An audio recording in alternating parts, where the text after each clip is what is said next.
નમસ્કાર વાલા પેન્શનર મિત્રો, સ્વાગત છે આપનું આપણી આ યુટ્યુબ ચેનલ ન્યૂઝ વિથ ભાવેશમાં। તો મિત્રો, big breaking pension news today આજે આપણે આજના વિડીયોમાં વાત કરવાના છીએ। તો આવતા મહિનાથી પેન્શનરોને મળનારા પેન્શનના નિયમમાં થશે આ મોટા ફેરફારો અને આ પેન્શનરોનું પેન્શન પણ કપાશે। તો મિત્રો, વિડીયોમાં અંત સુધી બન્યા રહેજો એટલે બધી જ માહિતી તમને વ્યવસ્થિત રીતે સમજાઈ જશે। તો વાત કરીએ તો ઈપીએફઓ પેન્શન નિયમમાં ફેરફાર। તો આજના સમયમાં કામ કરતા લોકો માટે નિવૃત્તિ પછી પેન્શન એક મહત્વપૂર્ણ મુદ્દો બની ગયો છે। તો ખાસ કરીને એવા કામદારો માટે જે લાંબા સમય સુધી એક જગ્યાએ કામ કરી શકતા નથી। તો ઘણા લોકોને તેમની જરૂરિયાતો, સંજોગો અથવા અન્ય કારણોસર વારંવાર નોકરી બદલવી પડે છે। તો પહેલાંની સિસ્ટમમાં આવા કામદારો કર્મચારી ભવિષ્ય નિધિ સંગઠન એટલે કે ઈપીએફઓની પેન્શન યોજનાનો સંપૂર્ણ લાભ મેળવી શકતા ન હતા। તો આ સમસ્યાને ધ્યાનમાં રાખીને સરકારે નિયમોમાં એક મહત્વપૂર્ણ ફેરફાર કર્યો છે। તો જેને કારણે હવે કર્મચારી માત્ર 1 મહિના કામ કર્યા પછી પણ પેન્શનનો અધિકાર છે તે મેળવી। તો સૌથી પહેલાં વાત કરીએ તો કર્મચારી પેન્શન યોજના વિશેની માહિતી। તો ઈપીએફઓ હેઠળ ચલાવવામાં આવતી કર્મચારી પેન્શન યોજનાને ઈપીએસ તરીકે ઓળખવામાં આવે છે। તો આ યોજનાનો મુખ્ય હેતુ નિવૃત્તિ પછી કામદારોને નાણાકીય સુરક્ષા પૂરી પાડવાનો છે। તો રોજગાર દરમિયાન કર્મચારી અને કંપની બંને દર મહિને ભવિષ્ય નિધિમાં પૈસા ફાળો આપે છે। તો આ યોજનાનો એક ભાગ ઈપીએસ માટે અલગ રાખવામાં આવે છે। તો અગાઉ આ સુવિધા ફક્ત તે લોકો માટે જ ઉપલબ્ધ હતી જેમણે એક જ સંસ્થામાં લાંબા સમય સુધી સતત કામ કર્યું હતું। જો કે નવા નિયમોએ હવે આ સિસ્ટમને બધા કર્મચારીઓ માટે સરળ અને વધુ સુલભ બનાવી દીધી છે। તો આ નવી સિસ્ટમ સાથે કર્મચારી નોકરી છોડી દે અથવા તો બદલે તો પણ તેના જે જમા ભંડોળ હોય તે સુરક્ષિત રહે છે। ત્યારબાદ વાત કરીએ તો જૂની સિસ્ટમમાં શું સમસ્યા હતી। તો જૂના નિયમો અનુસાર જો કોઈ કર્મચારી 6 મહિનાથી ઓછા સમય માટે કામ કરે તો તેમની પેન્શન ડિપોઝિટ માન્ય ન હતી। તો આ નિયમના કારણે સમગ્ર સમયગાળાના યોગદાન નકામા થઈ ગયા હતા અને કર્મચારીને કોઈ લાભ મળ્યો ન હતો।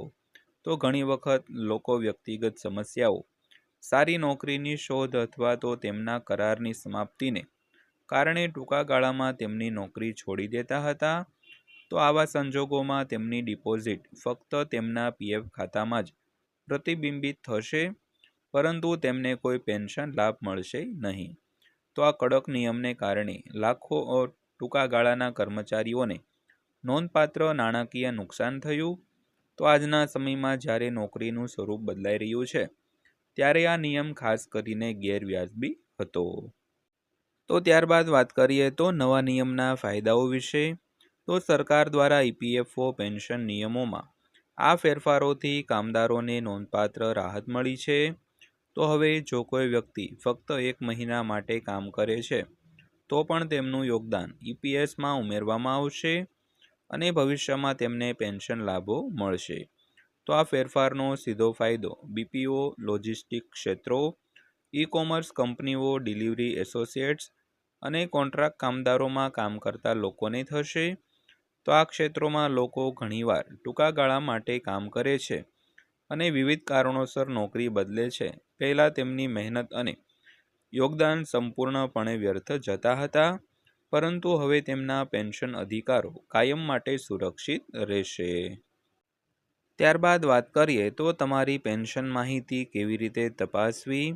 તો જો તમે જાણવા માંગતા હો કે ઈપીએસ ફંડ તમારા ખાતામાં યોગ્ય રીતે જમા થઈ રહ્યા છે કે નહીં, તો તમે તેને સરળતાથી ઓનલાઈન ચકાસી શકો છો। તો પહેલાં ઈપીએફઓની સત્તાવાર વેબસાઇટની મુલાકાત લો અને તમારી ડિજિટલ પાસબુક જુઓ। તો પાસબુક ઈપીએફ અને ઈપીએસ બંનેની સંપૂર્ણ વિગતો સ્પષ્ટ રીતે દર્શાવે છે। તો આ કરવા માટે તમારે તમારો યુએન નંબર અને પાસવર્ડ દાખલ કરીને લોગિન કરવાની જરૂર છે। તો ડિજિટલ પાસબુક માસિક થાપણો વિશે સંપૂર્ણ માહિતી પ્રદાન કરે છે।